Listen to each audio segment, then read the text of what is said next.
Me gustaría que si tienes tu Biblia pudieras abrirla en el libro de Efesios, y si Marcelo la tiene ahí, pues que la pudiera proyectar en Efesios 4, en el texto de hoy.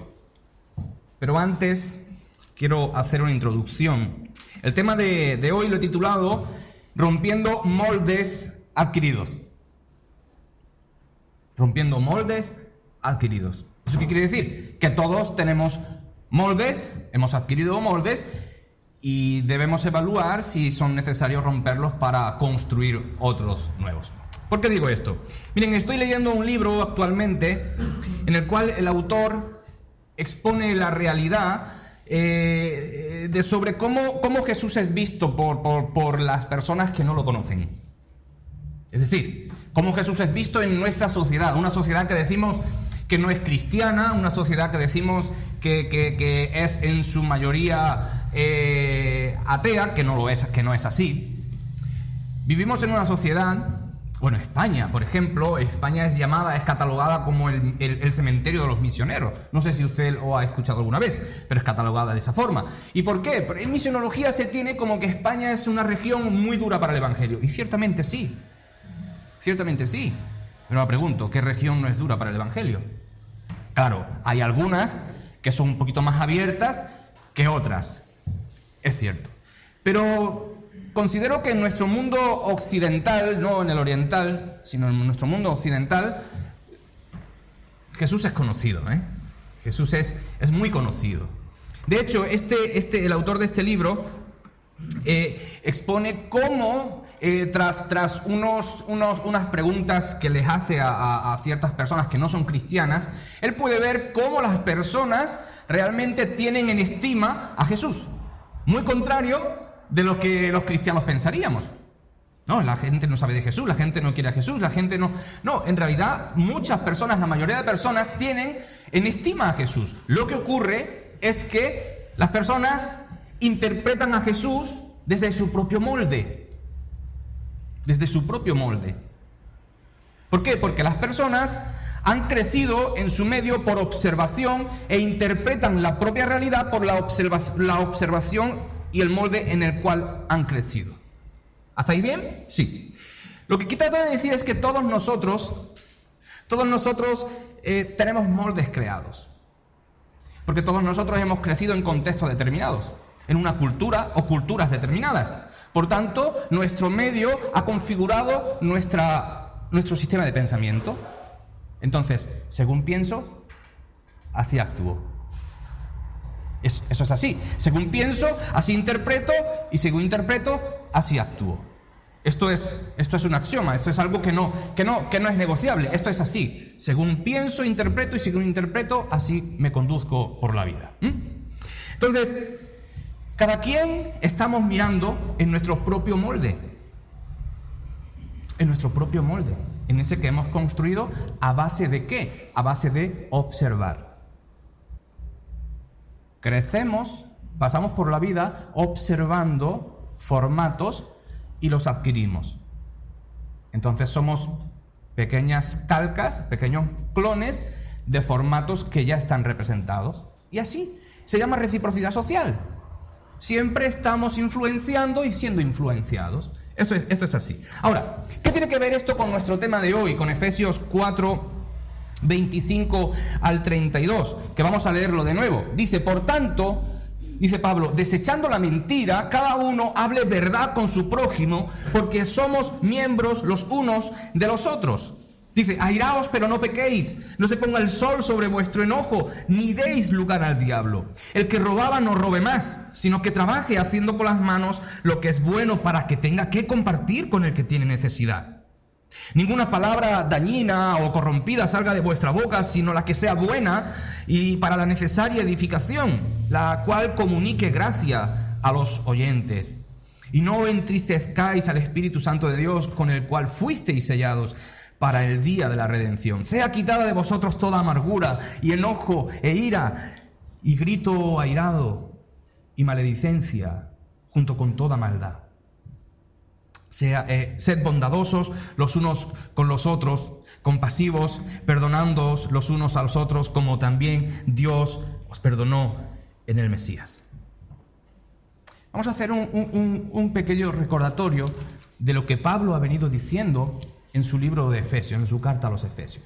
Pablo ha venido hablando en el capítulo 1, dice: bendito sea el Dios y Padre de nuestro Señor Jesucristo, porque nos ha bendecido desde los cielos con toda bendición espiritual. Pablo está diciendo que somos más que bendecidos en Cristo. Pablo luego ha estado hablando sobre la salvación que Dios nos ha dado de forma inmerecida, como también va a decir en otras cartas. No hemos sido merecedores de la salvación porque hemos roto todos y cada uno de los mandamientos de Dios. Hemos ensuciado su nombre. Entonces, como dice Pablo en Romanos, estamos destituidos de la gloria de Dios. Estamos. Lo que pasa es que Jesús vino, Dios se hizo hombre y vino a buscarnos de una forma inmerecida. Habíamos ensuciado el nombre de Dios y Dios viene a buscarme. Si eso no es amor, si eso no es misericordia, entonces dígame qué es. Y Pablo está diciendo eso. Pablo dice que al venir Dios a buscarnos, ahora nos ha hecho hijos suyos, y dice, y si hijos, también herederos de todo. Por tanto, tenemos una herencia que no es corruptible, una herencia que es para siempre. Somos herederos, tenemos una herencia. Y a veces vivimos en la vida no pensando en aquello que ya poseemos, sino en lo que no tenemos ahora. Y esto Pablo nos hace que pensar. Habló sobre la esperanza a la cual somos llamados. Habló sobre ese Cristo que va a regresar y que vamos a estar con Él. La esperanza a la que somos llamados. Y la esperanza sirve para que en medio de mis días, en medio de mi situación, cualquiera la que tenga, podamos estar reflexionando en aquello que está por venir, que ciertamente va a venir, y que esto no es para siempre, sino que vamos a vivir con aquel que nos redimió. Habló de que ahora pertenecemos a un pueblo, el cual debe mantenerse unido, porque Efesios habla de la unidad del pueblo, un pueblo que debe mantenerse unido porque no es cualquier pueblo, sino que es una construcción de Dios, una construcción directa de Dios. Esta ha sido la teología que Pablo ha ido formulando en el capítulo 1, capítulo 2, capítulo 3, capítulo 4 del libro de Efesios. Y ahora Pablo, en el capítulo 4, versículo 17, cambia. Hace un pues. Dice, esto pues digo y requiero en el Señor. Después de que ha venido hablándonos de una teología grandiosa de la esperanza, ahora dice, esto requiero en el Señor, que ya no viváis como viven los gentiles en la futilidad de su mente. Y el versículo 20-21, pero vosotros no aprendisteis así a Cristo, si es que en verdad lo oísteis y fuisteis enseñados en Él, conforme a la verdad que está en Jesús. Y aquí Pablo usa una palabrita muy interesante para hoy: conforme, hecho con la misma forma, conformados, amoldados a. Lo que Pablo está diciendo es, ustedes ya no pueden vivir así como vivían antes, porque ahora han escuchado a Cristo y han sido hechos conforme a quién es Él. Por tanto, si han sido conformados, hechos del mismo molde, ya no pueden vivir de acuerdo a otro molde. La pregunta es, ¿qué molde tengo? ¿Qué molde tengo? Esa es la pregunta. Entonces, a mí, Pablo muchas veces cuando lo estoy leyendo me rompe mi mente, me explota mi mente. Porque yo digo, wow, yo no hubiera hecho esto. Claro, yo no soy Pablo. Menos mal. Y yo me hacía una pregunta. Digo, después de toda la teología grandiosa que Pablo ha venido transmitiendo, ¿por qué Pablo no habla en positivo? Inyectando a los hermanos motivación, sino que cambia a negativo. No hagáis esto, no hagáis esto, no hagáis esto. Digo, ¿por qué Pablo? Si yo hubiera sido Pablo y estuviera y estaría escribiendo el libro de Efesios, que va a ser leído por 20 generaciones hasta que el Señor venga, yo hubiera dicho, wow, si vengo los hermanos llevándolos en un increciendo, entonces lo que voy a hacer ahora es inyectarles mucha más motivación. Hermanos, mira lo que Dios ha hecho por nosotros, entonces tenemos que predicar, tenemos que hacer esto, tenemos que levantarnos, tenemos que pegarle un bocado al mundo y traerlo para Cristo. Esto es lo que yo haría. Pero Pablo no hace esto. Oh, Pablo, tú necesitas aprender de liderazgo, Pablo. Tú no sabes motivar a la gente, Pablo. Seguro. Yo me hacía esta pregunta. ¿Por qué Pablo cambia el discurso? ¿Por qué Pablo no inyecta esa motivación que en mi mente yo sí hubiera inyectado? Quizá porque Pablo sabe más que yo. Quizá porque Pablo entendía su cultura. Quizá porque Pablo entendía la cultura a donde estaba escribiendo. Quizá porque Pablo estaba contextualizado. Y yo no estoy tan contextualizado. El punto es, Pablo, ¿por qué comienzas ahora este capítulo 4, a mitad del capítulo 4, con negativos? No mintáis, no viváis más en el enojo, no deis más lugar al diablo. O sea, estaba diciendo, ustedes viven así, ya no vivan más así, con negativos. El punto era, porque Pablo no estaba escribiendo a judíos. Y usted dirá, ¿y eso qué tiene que ver? Mucho. Moldes. Pablo sabe que si tiene que dar un discurso a la cultura judía, Pablo no va a estar diciendo aquello que ya hacían, o por lo menos iban haciendo. Es decir, el molde del judío era un molde de la Torá, era un molde de la ley, era un molde de cumplimiento, era un molde, llamémoslo legalista, sí, pero caminaba en eso. Su contexto, el contexto del judío, para él no era necesario decirle, no mientan, ya se lo dice la ley. Ellos ya lo saben. Que lo hagan es otra cosa, pero Pablo no tiene que volver a repetirle lo que dice la ley. El judío había sido criado en la ley, el judío era moralista, el judío era temeroso de Dios, por tanto, el judío no separaba ética social con ética religiosa. Para el judío el templo era donde se vivía la religión y donde se vivía la sociedad, donde salían las leyes cívicas. O sea, el judío tenía una sola vida, no separaba como hacía el griego. El griego sí separaba lo que es la vida religiosa o filosófica de lo que es la vida social. Entonces, Pablo está escribiendo a griegos. Pablo sabe que los moldes griegos son moldes distintos al judaísmo. Pablo sabe que los moldes en la cultura griega están basados en conceptos filosóficos y conceptos de religión. Y Pablo sabe que la mayoría de los griegos no estaban viviendo en el concepto filosófico, sino en el concepto de la religión. Y usted dirá, ¿y eso qué tiene que ver? Muchísimo. Porque si los griegos vivieran en el concepto filosófico, los filósofos hablaban ciertamente sobre la ética.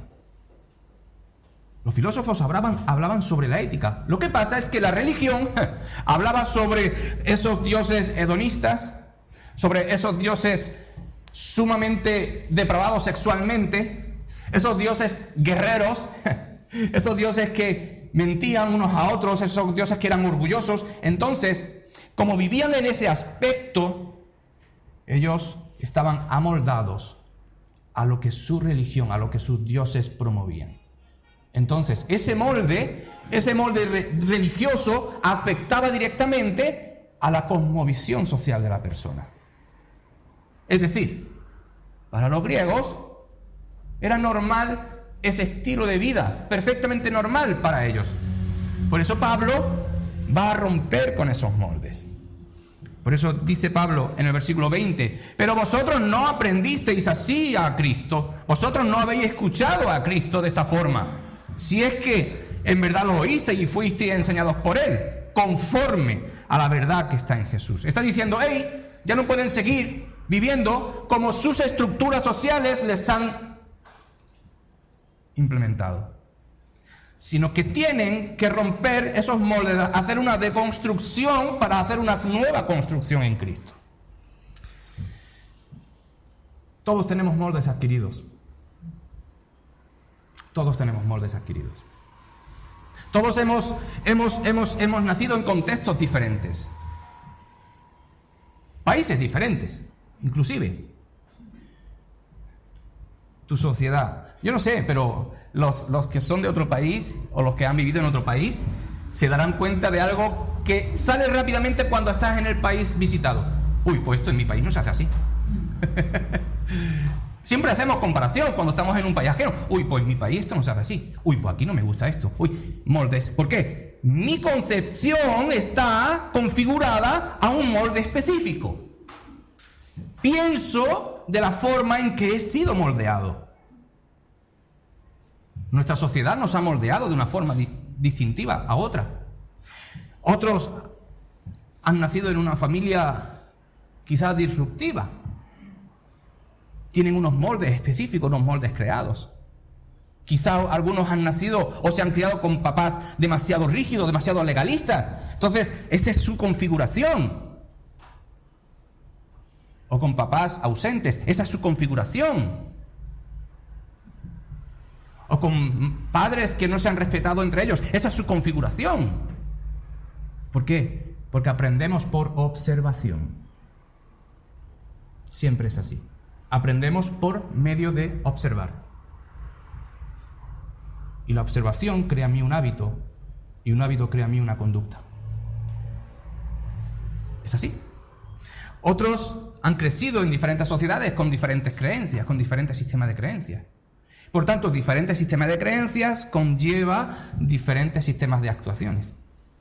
Porque la creencia es un pensamiento, y según pienso, así actúo. Diferentes convicciones. Los moldes, y quiero recalcar mucho esto para que te lo lleves, los moldes adquiridos por observación nos conforman y nos hacen. La pregunta que tenemos que hacernos todos es, ¿cuál es mi molde?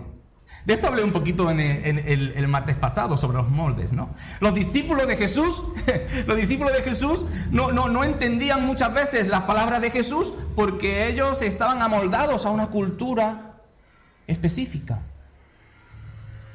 Por eso entre ellos había disputas en quién va a ser el mayor. Estaban amoldados a una cultura de subyugación donde el mayor es el que siempre tiene éxito a costa del otro. Por eso los discípulos de Jesús no entendían demasiado bien. Bueno, este está hablando sobre que va a ser muerto y va a resucitar, pero si va a ser muerto se va a ir. Ok, yo quiero quedarme en su lugar. Por eso algunos decían, los dos hermanos decían, hey, Jesús, cuando tú vengas, ponnos a uno a tu derecha y a otro a tu izquierda. No habían entendido. Esa era la cosmovisión social que tenían y la exportaban a su propia vida. O la importaban. Quiero que vengas conmigo por un momento a Romanos. Vamos a hacer el salto, el paralelo a la teología de Pablo. Romanos 12, capítulo 1 y versículo 2. Dice, por tanto, hermanos, tomando en cuenta la misericordia de Dios, les ruego que cada uno de ustedes en adoración espiritual ofrezca su cuerpo como sacrificio vivo, santo y agradable a Dios. Mira lo que dice, no se amolden al tiempo actual. De nuevo, molde. Pablo es una persona que usa mucho esta expresión, o demasiado. Molde. Porque Pablo entiende que el contexto me configura. Pablo entiende que el contexto me hace de la misma forma. Es como si agarras un líquido, lo echas en un vaso redondo y luego lo echas en un vaso cuadrado. El líquido se conforma a su medio. Eso es lo que Pablo está diciendo. Hey, hermanos, no se amolden al tiempo actual, sino sean transformados mediante la renovación de su mente. Pablo es un genio. Tal vez porque estaba inspirado por el Espíritu Santo, pero aparte es un genio. Pablo entiende lo que hoy la neurolingüística está entendiendo. 20 siglos atrás. Pablo entiende que esto es lo que rige todo. Todo. Y dice, no se amolden al tiempo actual, sino sean transformados mediante la renovación de su mente. De esta forma podrán comprobar cuál es la voluntad de Dios, buena, agradable y perfecta. ¿De qué está hablando Pablo nuevamente? De moldes. Pablo está hablando de moldes. ¿Tienes Romanos ahí a mano, por favor? Vale, mientras yo voy hablando y lo pones, porfa. Gracias. Romanos 12, 1 y 2.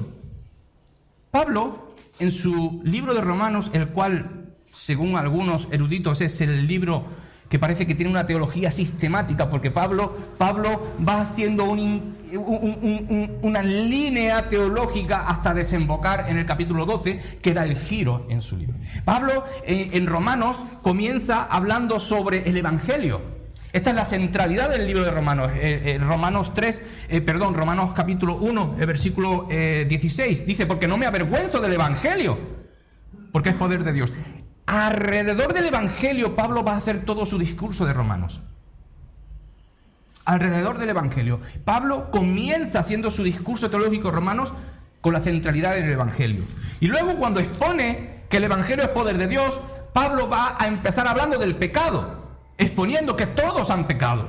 Cuando Pablo no deja títeres con cabeza, cuando dice todos hemos pecado, y él dice a su propia cultura: y ustedes, judíos, también. No se crean que son la élite, el centro del mundo o la última Coca-Cola del desierto. Ustedes también, porque no hacen lo que predican. Así que ustedes también, bájense del burro donde se han montado. Entonces Pablo a judíos y a gentiles los pone por igual, el mismo rasero. Todos están destituidos de la gloria de Dios, porque no hay ni siquiera uno bueno, conforme a lo que Dios pide, ¿no? Entonces Pablo va a hablar sobre el pecado, luego va a hablar sobre la justificación, capítulos 4 y 5, y luego en el capítulo 6 en adelante va a hablar sobre la santidad. Hasta el capítulo 12, que cuando Pablo ya se ha quedado satisfecho de esta teología que ha expuesto, ahora Pablo en el capítulo 12 va a decir: así que son cambios de ritmo en el discurso. Con todo lo que se ha hablado, así que entonces ahora que me han escuchado, ahora que han visto todo lo que Dios ha hecho por nosotros, hermanos, os ruego, por las misericordias de Dios, que presentéis vuestros cuerpos en sacrificio vivo, santo, agradable a Dios, que es vuestro culto racional. Pues eso. Y no os hagáis del mismo molde que este siglo, sino transformaos por medio de la renovación de vuestro entendimiento. ¿Para qué? Para que comprobéis cuál sea la buena voluntad de Dios, agradable y perfecta. Pablo está diciendo: no se amolden al tiempo actual.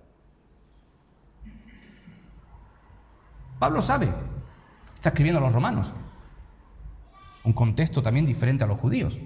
Una iglesia en Roma que tenía judíos y griegos muy apretaditos entre sí, y con las inconveniencias que esto supone.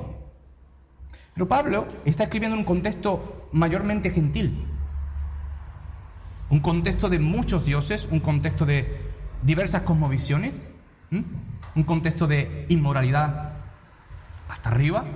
Y Pablo está diciéndole a los cristianos romanos: no se amolden al tiempo actual. O sea, no adquieran los mismos valores o formas de los que no conocen a Dios. Y quiero hacer una salvedad, porque este texto ha sido muy mal interpretado por algunos.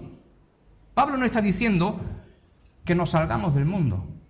No, Pablo no está diciendo eso. De hecho, ¿puedes atrás? Algunos vierten el texto, la palabra siglo o edad, por la palabrita mundo. Y dicen, Pablo dice que no nos conformemos al mundo. No, Pablo no está hablando de vocablo cosmos, mundo. No. Pablo está hablando del sistema moral de la sociedad. Pablo no está hablando del mundo, no está diciendo salgámonos del mundo. No, Pablo está diciendo: analicen el siglo en el que viven, analicen el sistema de valores y no se conformen a esos sistemas de valores, sino que dentro del siglo donde viven, ustedes sean un motor que produzca nuevos valores o un contravalor. Eso es lo que está diciendo Pablo. Pablo está diciendo: no se amolden a cómo viven las personas hoy, a cómo piensan las personas hoy. Ahora, pero Pablo habla de una motivación. Pablo sabe que yo no puedo cambiar mi sistema de creencias si no tengo una motivación previa que me impulse. Porque la motivación, queridos y queridas, la motivación es el motor que Dios ha puesto en cada uno de nosotros para activar nuestra personalidad, para alcanzar un objetivo. Si yo no tengo motivación, no quiero hacer nada.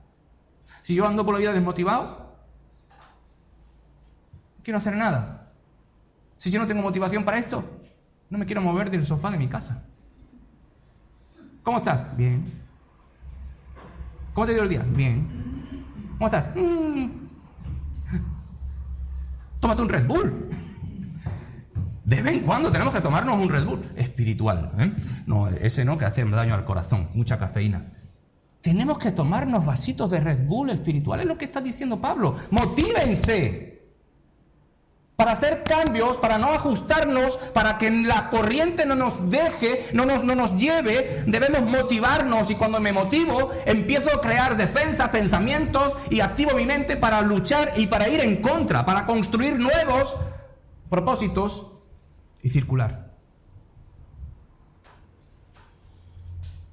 Esto es un buen tema, porque vamos por la vida decaídos. En su mayoría, ¿eh? En su mayoría. Vamos por la vida decaídos. ¿Cómo está, hermano? Comenzando el lunes. ¿Cómo está, hermano? Es martes. ¿Cómo está, hermano? Uy, ya se acerca el fin de semana. Parece que el fin de semana nos da alegría. Y ciertamente sí. Pablo dice que nos motivemos para no conformarnos a este siglo. ¿Y dónde Pablo dice que encuentra la motivación? Por favor, el versículo 1. Te voy a dar hoy. Dice: os ruego por las misericordias de Dios. ¿Dónde encuentro la motivación? Dice Pablo, en la misericordia de Dios, en lo que Dios ha hecho por nosotros, en recordar todo lo que Dios ha venido haciendo, construyendo conmigo, en recordar de dónde Dios me ha sacado, en que recuerdes ese día en el cual no podías más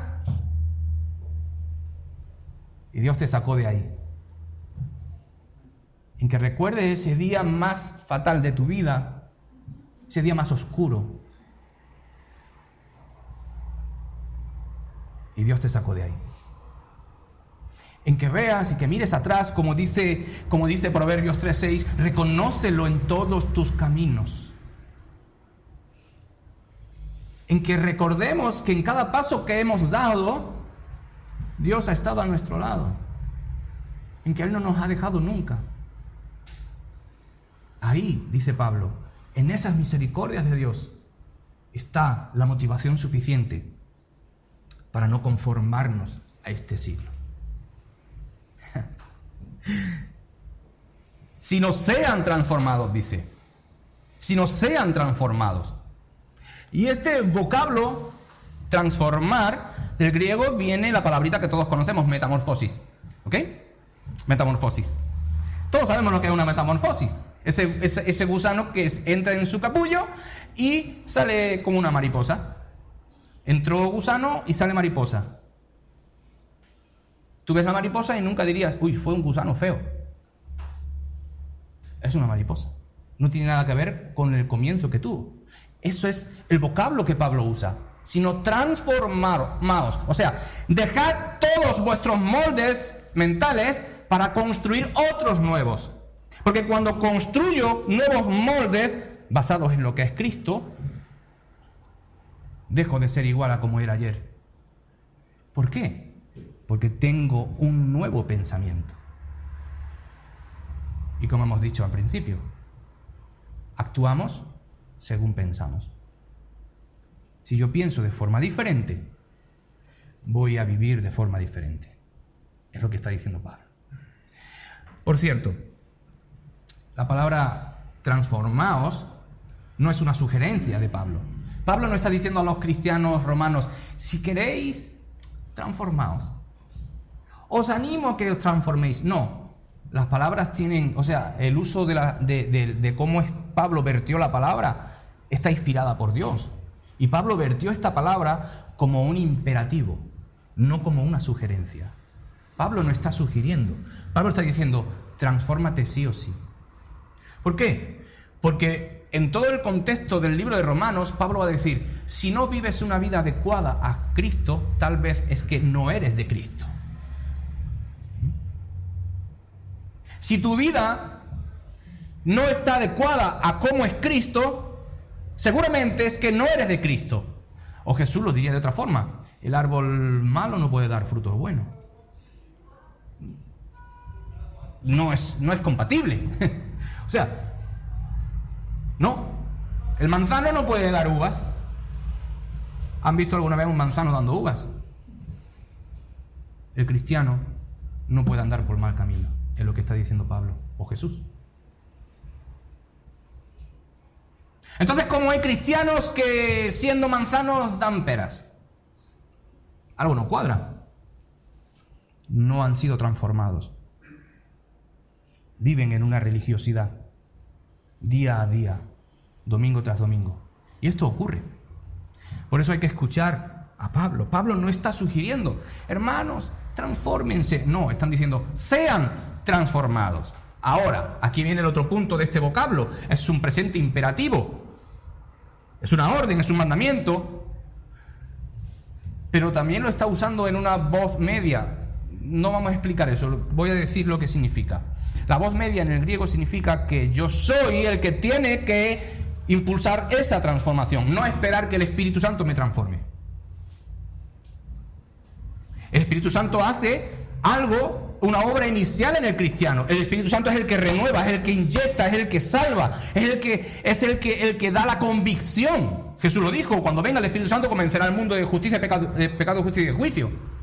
Eso es la labor del Espíritu Santo. Pero Pablo aquí no está diciendo que la labor del Espíritu Santo es que vaya donde yo estoy sentado y Él me transforme. No, eso no es lo que está diciendo Pablo.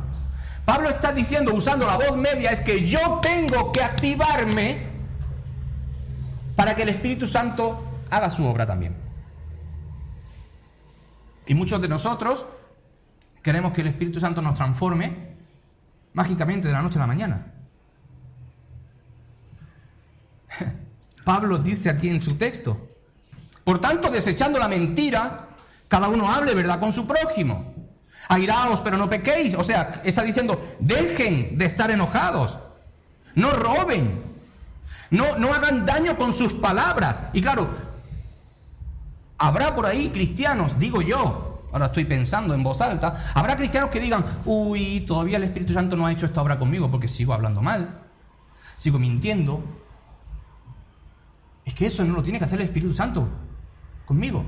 Eso lo tengo que hacer yo con el poder del Espíritu Santo, que es muy distinto. Es muy distinto. ¿Por qué nunca puedo vivir en victoria en mi vida cristiana?